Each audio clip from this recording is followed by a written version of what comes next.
तिथि है। इस अवसर पर जम्मू कश्मीर के उपराज्यपाल मनोज सिन्हा मुबारक मंडी परिसर पहुंचे और राष्ट्रपिता महात्मा गांधी के मार्ग पर चलने वाले सभी शहीदों को नमन किया।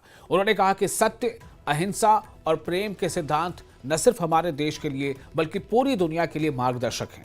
महात्मा गांधी चाहते थे कि समाज का हर एक वर्ग समृद्ध और शक्तिशाली हो, जिसके बाद हमने करीब 30 करोड़ महिलाओं को आर्थिक सहायता दी।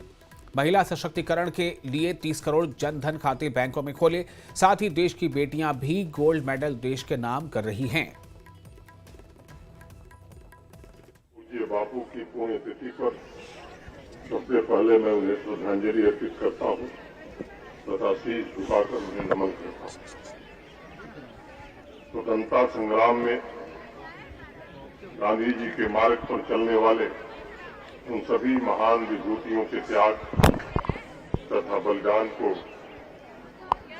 भी आज मैं शहीद दिवस के अवसर पर नमन करना चाहता हूं। विशेष रूप से गांधी ग्लोबल फैमिली तथा पद्मश्री डॉक्टर एस.पी. वर्मा जी और उनके सभी साथियों के प्रति बापू के आदर्शों को जन जन तक पहुंचाने के लिए हृदय से कृतज्ञता भी ज्ञापित करता हूं।